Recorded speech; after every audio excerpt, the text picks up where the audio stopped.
ସମସ୍ତଙ୍କୁ ସ୍ୱାଗତ ତଥା ଅଭିନନ୍ଦନ। ଆସନ୍ତୁ ଷଷ୍ଠ ଶ୍ରେଣୀ ଗଣିତ ବିଷୟ ବାର୍ଷିକ ପରୀକ୍ଷା 2023-24ର ପ୍ରଶ୍ନପତ୍ର ଆଲୋଚନା କରିବା। ନମ୍ବର 1 ଏ 60କୁ ଭଗ୍ନ ସଂଖ୍ୟାରେ ପ୍ରକାଶ କଲେ 60 ହରଣ 100 20 ଦ୍ୱାରା ତାକୁ ଭାଗ କରିଦେବା। 20 30 60 20 ପଞ୍ଚା 100। ଉତ୍ତର ହେଉଛି 3/5। ବି ଏହି ହରଣ ପ୍ରକ୍ରିୟାରେ 7 ହେଉଛି ମୂଳ ଅଙ୍କ ଏବଂ 3 ହେଉଛି ଧ୍ୱଜାଙ୍କ। ତେଣୁ ଉତ୍ତର ହେଉଛି 3।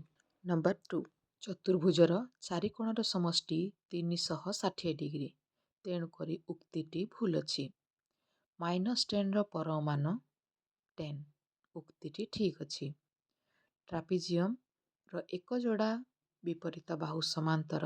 ତେଣୁକରି ଉକ୍ତିଟି ଠିକ୍ ଅଛି। ନମ୍ବର 3 ସୁଷମ ଚତୁର୍ଭୁଜ ବର୍ଗଚିତ୍ର। କୋନ୍ର ଶୀର୍ଷ ସଂଖ୍ୟା 1। ସିଲିଣ୍ଡରର ଧାର ସଂଖ୍ୟା 2। ନମ୍ବର 4 ସଦୃଶ ପଦ ଦୃଷ୍ଟିରୁ b²a ଅଲଗା। ସମାନ ମୂଲ୍ୟ ଦୃଷ୍ଟିରୁ 5:25 ଅଲଗା। ଆକୃତି ଦୃଷ୍ଟିରୁ ପେନସିଲ ଅଲଗା। ନମ୍ବର 5 -abcର ସଂଖ୍ୟାତ୍ମକ ସହଗ ହେଉଛି -1। ବୃତ୍ତର ଏକ ଚାପ ଓ ତା ସହିତ ସମ୍ପୃକ୍ତ ଜ୍ୟା ଦ୍ୱାରା ଗଠିତ ଚିତ୍ରକୁ ବୃତ୍ତଖଣ୍ଡ କହନ୍ତି। m×n ଗୋଟିଏ ପଦ -p ଗୋଟିଏ ପଦ। ତେଣୁକରି ଏହି ଉକ୍ତିରେ 2ଟି ପଦ ରହିଛି।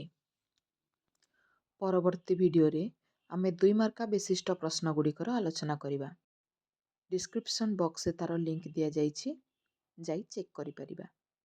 ଭିଡ଼ିଓକୁ ଦେଖିବା ପାଇଁ ଧନ୍ୟବାଦ।